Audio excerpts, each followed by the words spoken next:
We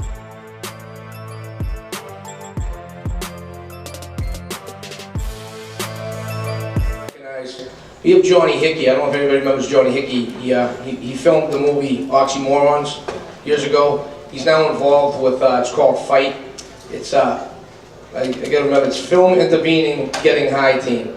So they're getting these young kids and they're introducing them to the film industry and showing them that there's a better way other than the drugs. Basically pulling these kids off the street and making a positive difference. So I want to thank Johnny and his team for being here.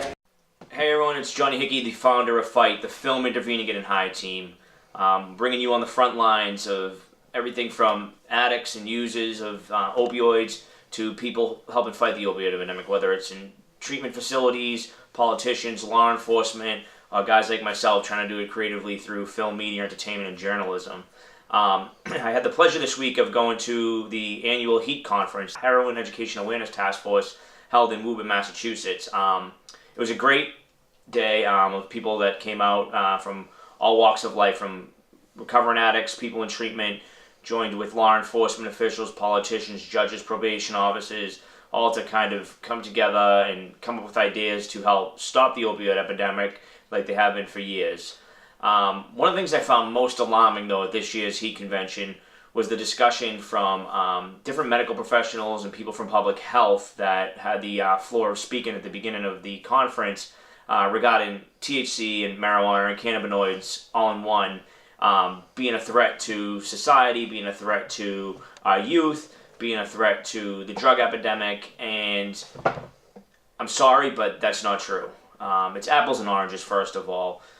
THC, marijuana, cannabinoids, whether good or not, abused, unabused, whatever, are not the opioid epidemic. The opioid epidemic is killing more Americans under the age of 50 than anything else in this country.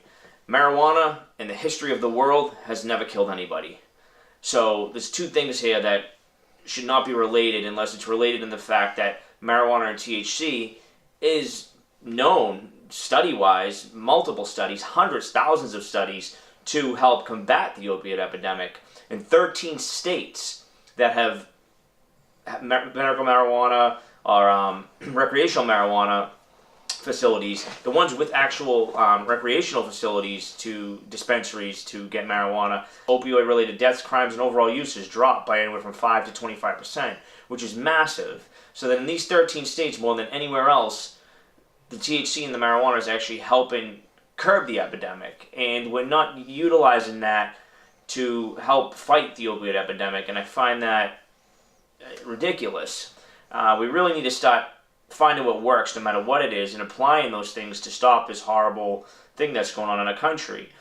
We do have treatment drugs like Suboxone, which a lot of these same doctors that are knocking THC and medical cannabinoid use to help get rid of pain, replace opioid-related painkillers, or just help people detox from opioid narcotics, giving them another narcotic, because Suboxone, let's face it, is a narcotic. It's an opiate-based narcotic. And don't get me wrong, Suboxone used properly in the right format, which it was originally designed for, which was short-term detox drug with high-end treatment, could get somebody off of opioids completely and help them come back to sobriety and a normal life. But that's not the case. We have hundreds of thousands of people all over the country abusing the Suboxone, and it's not the addicts, it's the doctors. The doctors are making millions of dollars off this. The pharmaceutical companies making $200 billion a year off this. And let's face it, folks, you're a pawn in this game, and you're allowing the pharmaceutical company to give you one drug, be it OxyContin, Perk 30s, and all the other opioid drugs that have destroyed this country and turned it into a nationwide heroin epidemic, and utilizing a new drug that's not a cure, but a treatment drug to keep you in a revolving door, to make money and keep you high and destroying your lives. And Suboxone is just used right now for currency for other opioid abuse in the country. So someone gets this Suboxone and they trade it with somebody who wants Suboxone to get high, and then they get heroin with the money or the heroin they get from that person, and it just keeps the door going round and round and round. And that's why we're still chasing our own tail with this. And I feel like there's really a disconnect between public health, government officials, and the people that are really suffering from the opioid epidemic, are people like, family members, or even people like me who care about what's going on with the opioid epidemic and want to put a stop to it.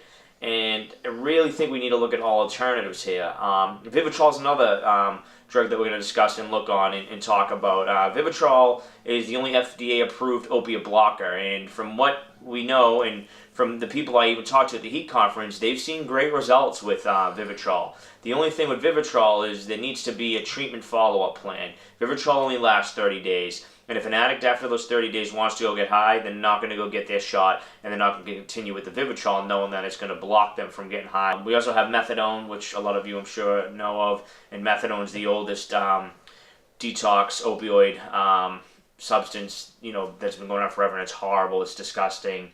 We're going to bring you footage from Methadone Mile and show you stuff that's going on there. But the biggest issue that we want to tackle in this episode of Fight is cannabinoids versus opiates, and how cannabinoids and THC can be used to fight the opiate epidemic, and how we need to get politicians and law enforcement to open their eyes to that, and people too, to realize that this is a great alternative and could be a safe alternative, not for everybody, but for some. And THC and marijuana, like any other drug or substance, even like coffee, shouldn't be abused. You know what I mean? It shouldn't be abused, and it should be used correctly. But if it's working, we really are at a point right now where we need to take the things that are working and adjust to those. And we need to take all of our energy and all of our funding and everything we're doing here to fight the war on drugs, or whatever you want to call it, to fight opioids. The drug that is destroying this country and killing people, not the drugs that aren't. We really need to figure out and win and pick and choose our battles right now. And the battle we need to pick and the battle we need to win is opioids.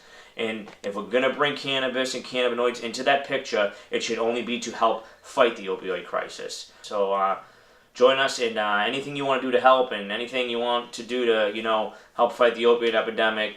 Share your stories, please, with us, and we'll do our best to tell them. I think my biggest advice with it is, so say medical, and not off the street, not with chemicals or anything else in it. Medical marijuana has never killed anybody. No one's ever overdosed on it, a pound of weed or anything. And then we have opiates on the other hand, which again are killing everybody. Right. And I feel like that's what makes it apples and oranges. You know what I mean? And that I feel like, in places where medical marijuana is used, it's actually helped. Something, not that it's going to work for everybody, but it has helped, and hit the gentleman Scott, right? Scott who spoke first. Scott? No, Steve. Steve. Wood. Sorry, Steve Wood.